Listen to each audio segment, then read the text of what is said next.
Istri Van Becker ini begitu shock, kaget dengan apa yang dilihatnya.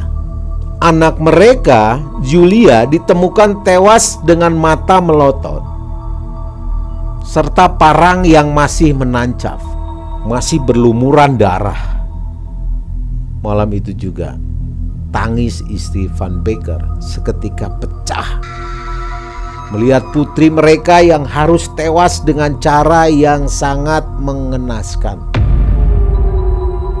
Begitu mereka masuk, perempuan ini berubah menjadi sosok yang menyeramkan, yaitu sosok wanita berkebaya, tapi dengan usus yang terburai dan berlumuran darah, serta membawa segumpal darah di tangannya. Ketika mereka berempat berupaya melarikan diri, namun pintu rumah itu dikunci.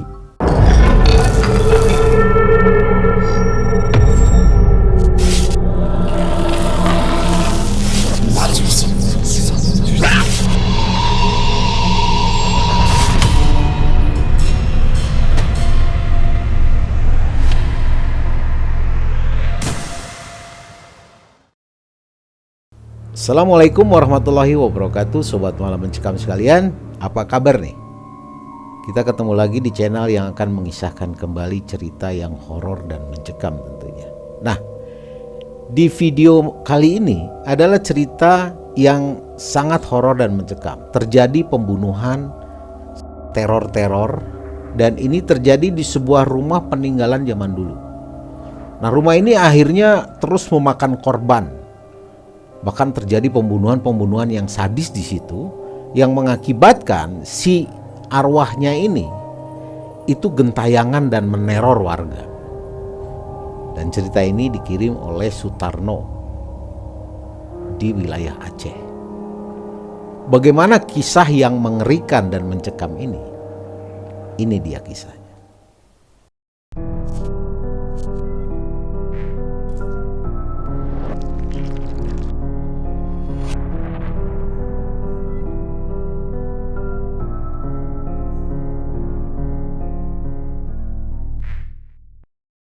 Sobat Malam Mencekam sekalian, di tahun lalu ketika saya diajak untuk menikmati liburan Natal dan Tahun Baru, yaitu di rumah teman saya yang memang letaknya di desa.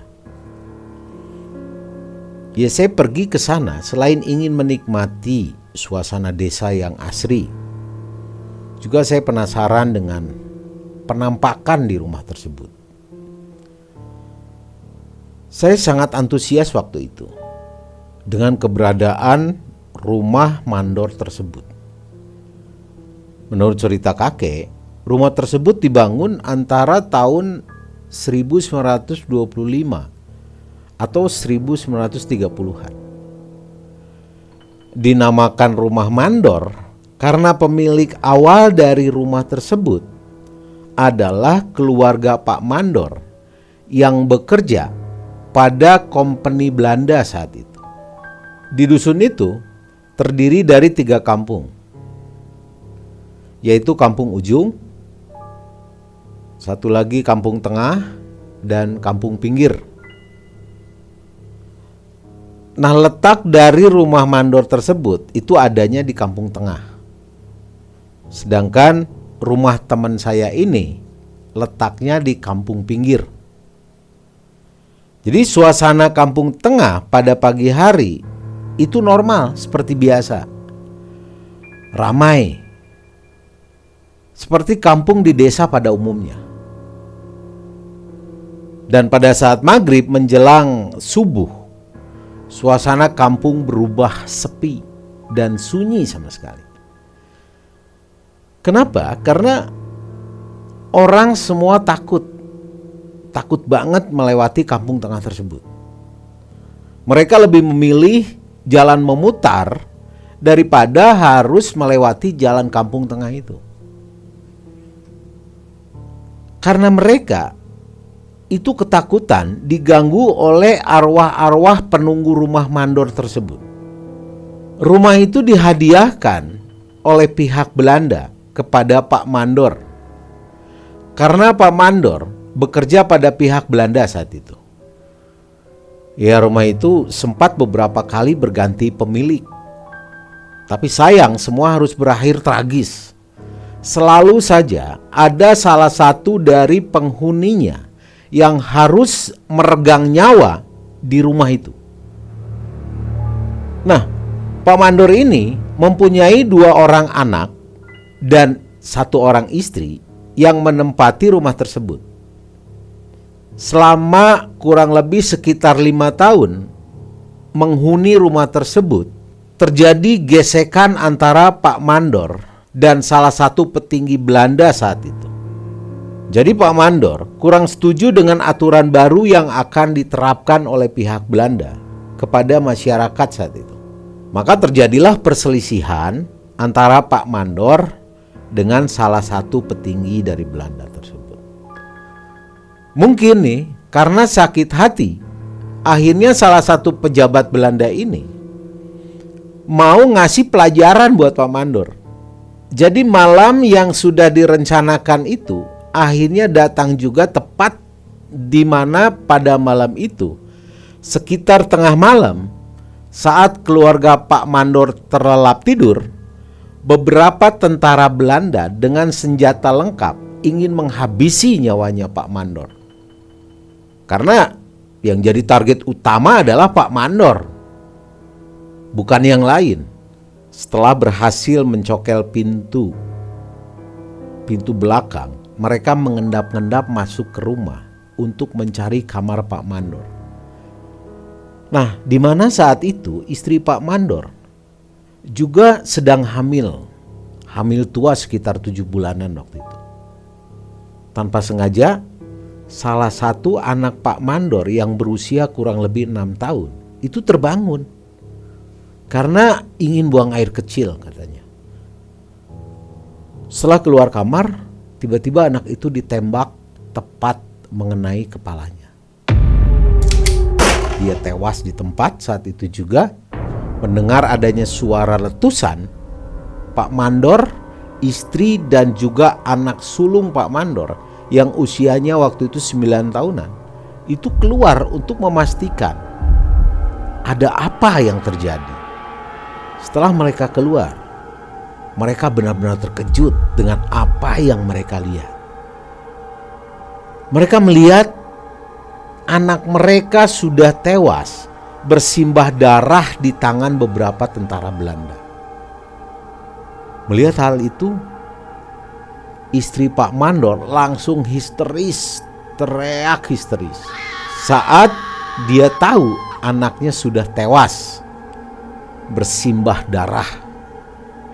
Sedangkan Pak Mandor juga berkata dengan lirih, "Apa salah anakku?"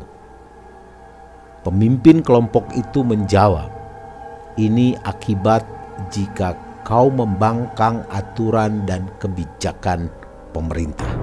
Setelah itu Pak Mandor menyuruh istrinya untuk lari, mengajak anak sulungnya untuk menyelamatkan diri. Dengan berlinang air mata, istri Pak Mandor segera pergi meninggalkan jasad salah satu anaknya dan juga meninggalkan suaminya yang telah ditangkap tentara Belanda. Dengan susah payah, istri Pak Mandor lari menyelamatkan diri. Tapi sayang, istri dan anak Pak Mandor ini jadi terpisah. Anak sulung Pak Mandor bersembunyi di kolong tempat tidurnya, sedangkan istrinya bersembunyi di kamar mandi dekat sumur di belakang rumah itu. Dan Pak Mandor sendiri disiksa habis-habisan di rumah itu. Setelah Pak Mandor sudah tidak berdaya, kepala Pak Mandor dipenggal, dipisahkan dari tubuhnya. Oh, ngeri banget. Tidak cukup di situ, ternyata karena takut ulah mereka diadukan, target berikutnya adalah istri dan anak sulung Pak Mandor. Kejam banget ya. Akhirnya mereka menemukan anak sulung Pak Mandor di salah satu kamar. Tahu nggak apa yang mereka lakukan? Mereka menyiksanya dan membunuh anak sulung Pak Mandor itu di sudut salah satu kamar tidur. Dan pada akhirnya istri Pak Mandor pun ikut tertangkap. Mereka menyiksa ibu hamil tersebut dengan sangat kejam.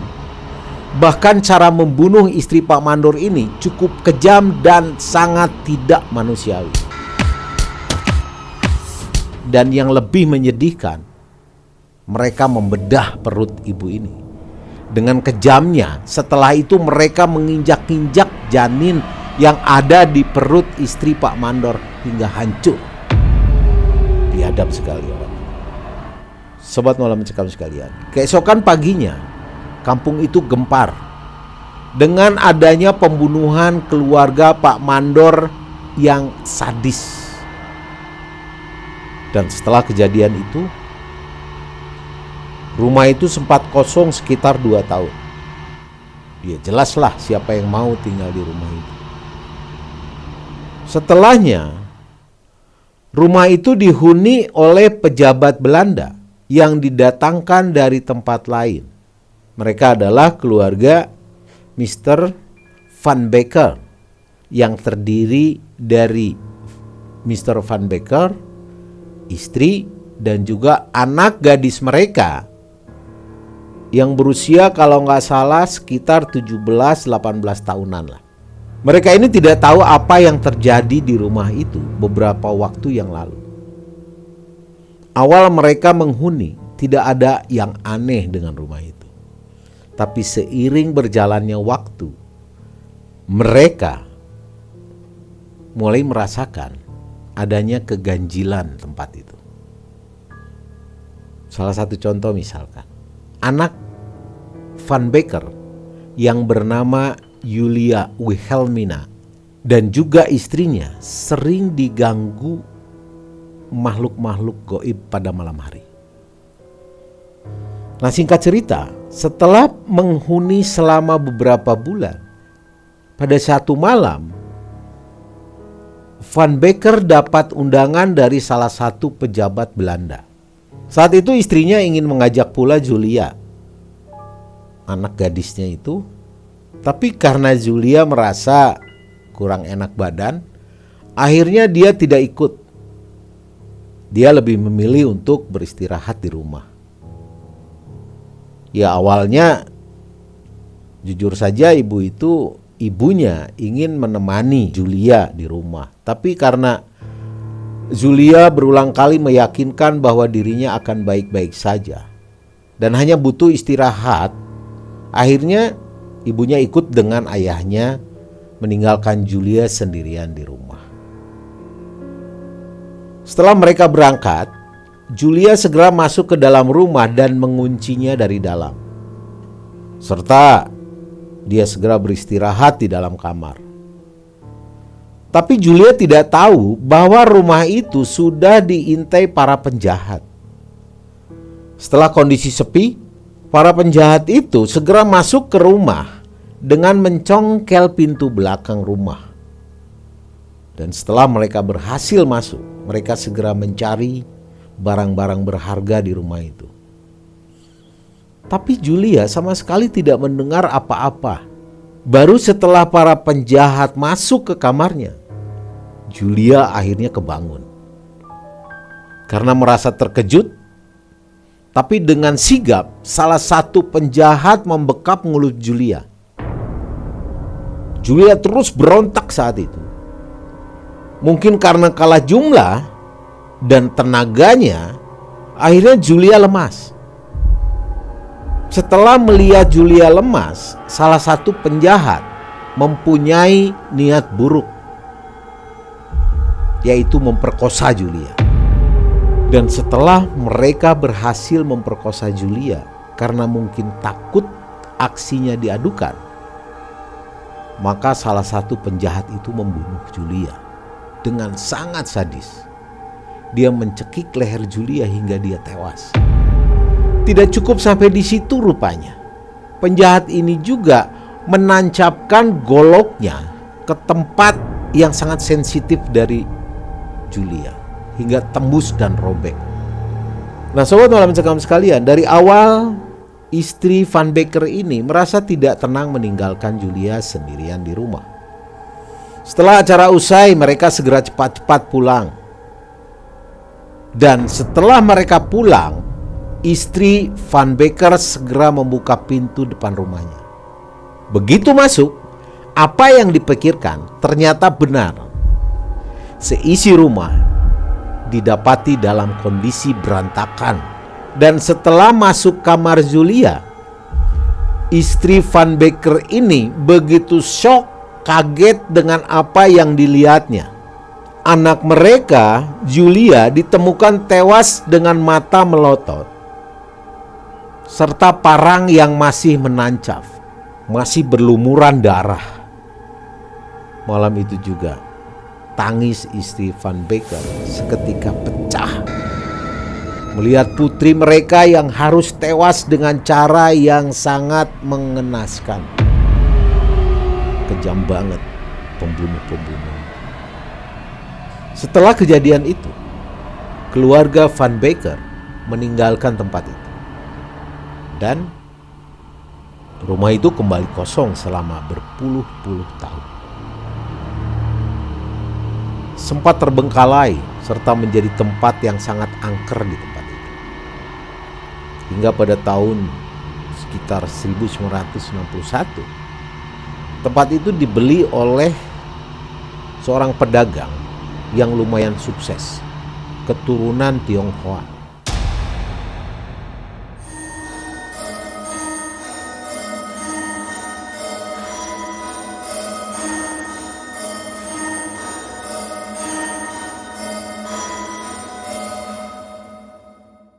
Setelah berganti pemilik,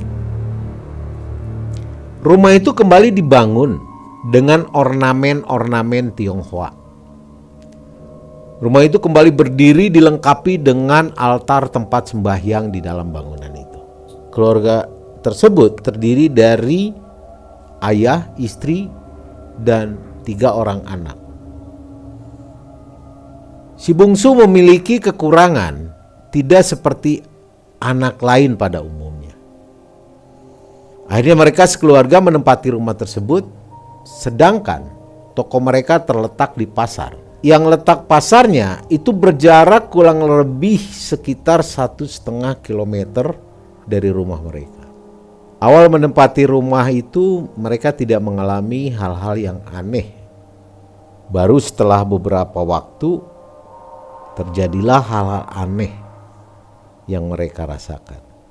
Dimulai dari istri yang sering ditampaki sosok wanita bule berambut keriting panjang dan wajah yang pucat, serta anak-anak mereka yang sering ditampaki sosok anak kecil yang saling berlarian ke sana kemari di malam hari. Tapi mereka ini seolah-olah tidak memperdulikannya, tidak peduli dengan kehadiran makhluk itu. Hingga pada suatu pagi, kejadian buruk pun kembali menimpa keluarga tersebut. Pagi itu, saat ayah, ibu, dan juga anak sulung, mereka sedang berada di toko. Sedangkan anak kedua ditugaskan untuk menjaga si bungsu di rumah. Rumah itu tiba-tiba terjadi kebakaran hebat. Dan anak kedua ini kebetulan sedang bermain di luar. Sedangkan adiknya itu dibiarkan sendiri di dalam rumah. Kebetulan di dalam rumah itu juga tersimpan beberapa drum minyak tanah. Seketika api langsung menyambar dan terjadi kebakaran hebat di rumah itu. Setelah mendengar berita ini, keluarga langsung bergegas pulang, mengingat kedua anak mereka ditinggal di rumah. Tapi begitu mereka pulang, api sudah meluas dan melahap bangunan itu. Anak kedua ditemukan dalam keadaan selamat, sedangkan si bungsu tewas terpanggang dalam rumah tersebut. Akhirnya rumah itu kembali memakan korban. Setelah kejadian itu, keluarga Tionghoa tersebut meninggalkan tempat itu dengan puing-puing sisa kebakaran yang dibiarkan begitu saja.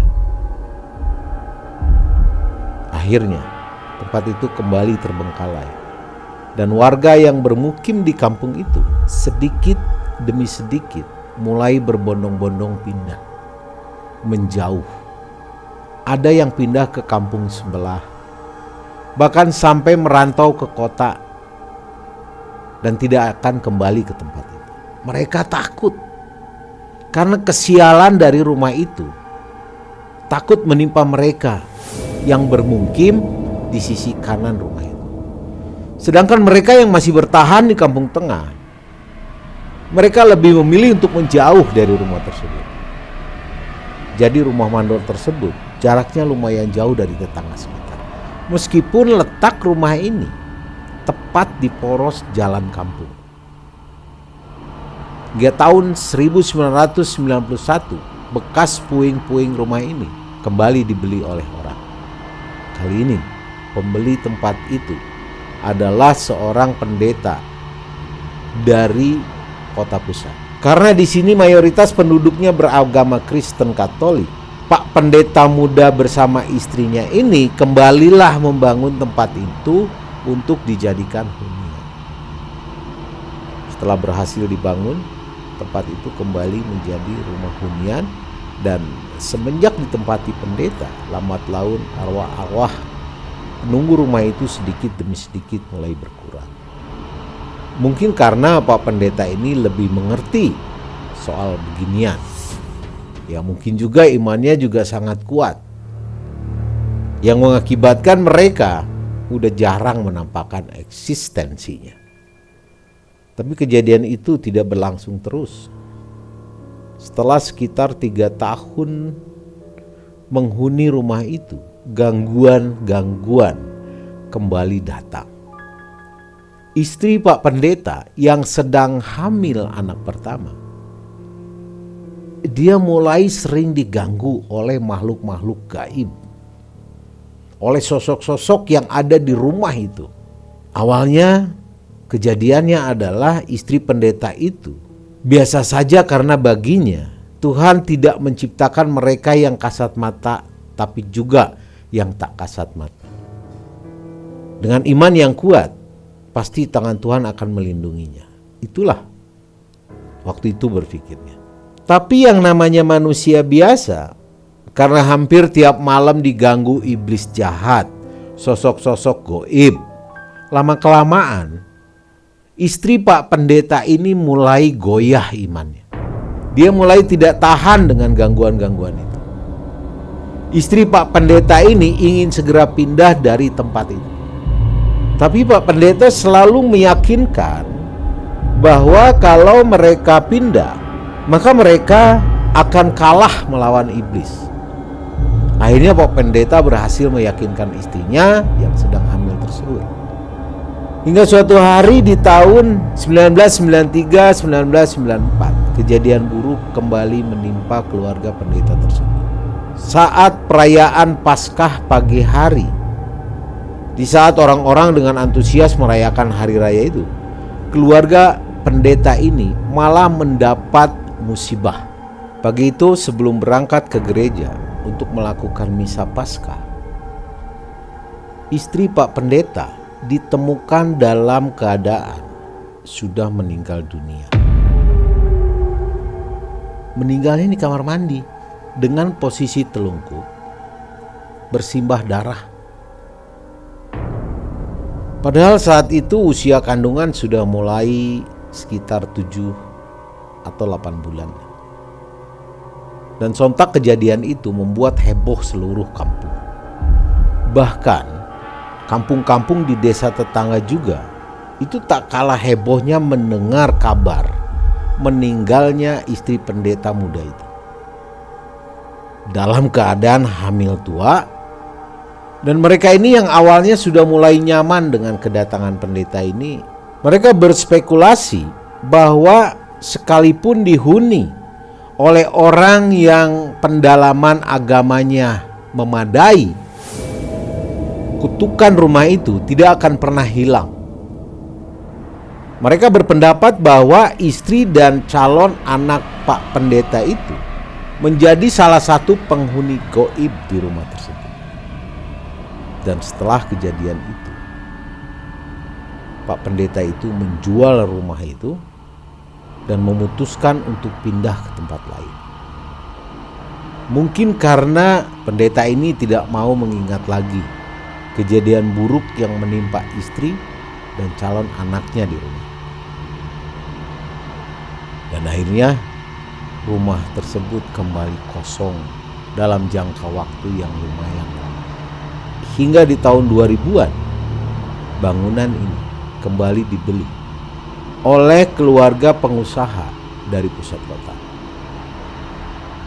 Rumah ini akan dijadikan sebuah kafe dengan suasana klasik modern, agar stigma negatif dari tempat ini bisa kembali normal jika dilihat dari tempatnya juga.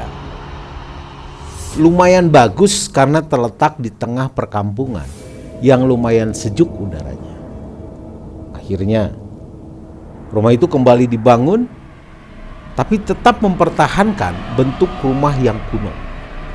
Hanya saja ada beberapa penambahan desain interior yang modern, ditambah dengan penambahan kolam renang di belakang rumah itu.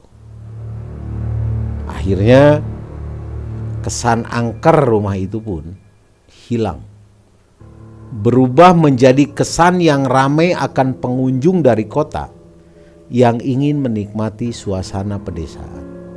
Terbukti kok, kafe tersebut tuh benar-benar ramai oleh para pengunjung yang betah berlama-lama di tempat itu. Didukung juga dengan suasana yang menyegarkan di tengah kampung di pedesaan. Namun ternyata suasana itu pun tidak berlangsung lama.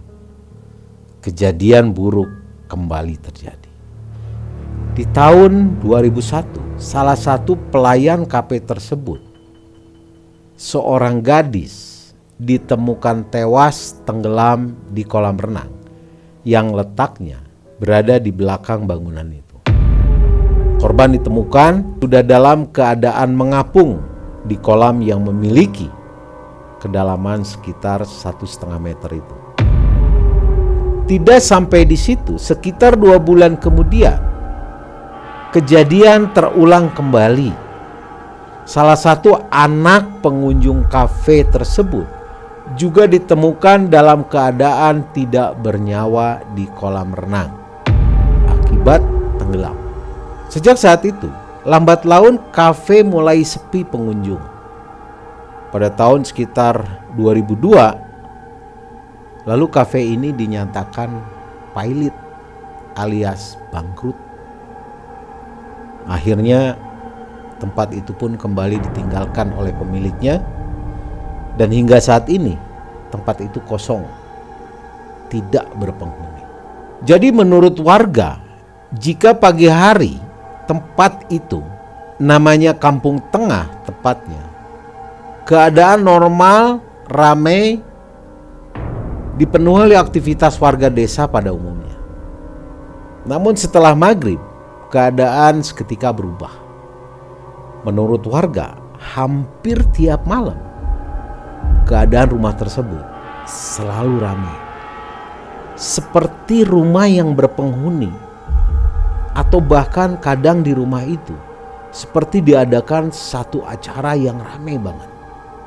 Padahal jika dilihat, pada pagi hari rumah itu kembali seperti semula, menjadi rumah yang terbengkalai dan terlihat menyeramkan. Di pertengahan tahun 2020, rumah itu kembali memakan korban. Saat itu ditemukan sosok wanita misterius tewas di rumah itu. Wanita ini tewas setelah bunuh diri dengan menegak racun tikus. Karena di dekat jasad wanita itu ditemukan sisa-sisa air mineral dan juga ada 2 racun tikus. Ada juga pengalaman sekelompok pemuda yang dijebak untuk masuk rumah itu. Jadi kejadiannya ini pas tahun baru tahun 2021. Setelah menghabiskan waktu untuk pesta, mereka yang jumlahnya sekitar 4 orang pulang dalam keadaan mabuk sekitar pukul 1.20 dini hari. Mereka ini yang merupakan warga kampung ujung baru saja mengikuti pesta di kampung pinggir. Waktu pulang, mereka nekat melewati kampung tengah. Dan tepat lewat di depan rumah mandor tersebut, tiba-tiba mereka ini ditemui oleh sosok ibu-ibu dan juga anak gadisnya. Mereka berempat dimintai tolong oleh sosok penampakan tersebut. Dan mereka berempat langsung sadar dari mabuknya. Diajak untuk masuk ke bangunan tersebut.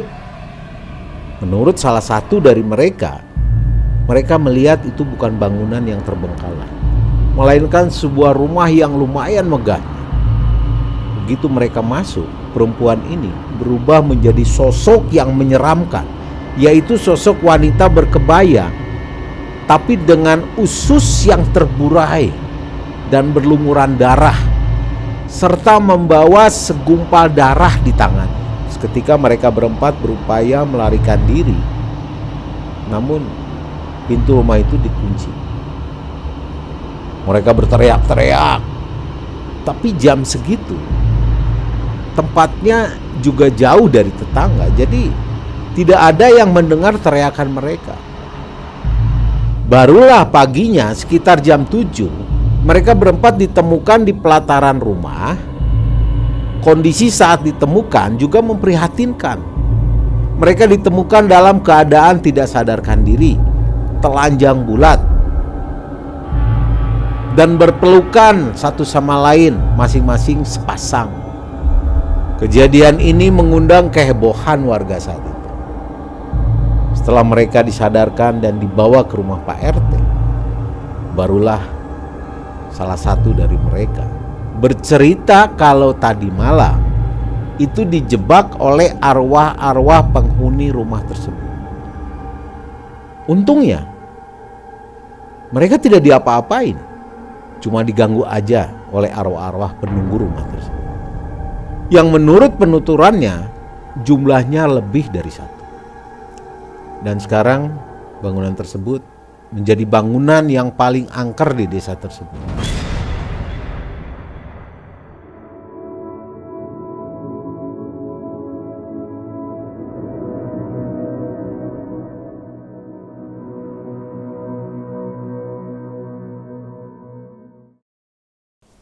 Oke, sobat malam mencekam sekalian, itulah tadi kisah yang sangat mengerikan. Mari kita sama-sama mengambil apa hikmah positif dari semua itu dan membuang hal-hal yang negatif. Terima kasih sudah menonton video ini.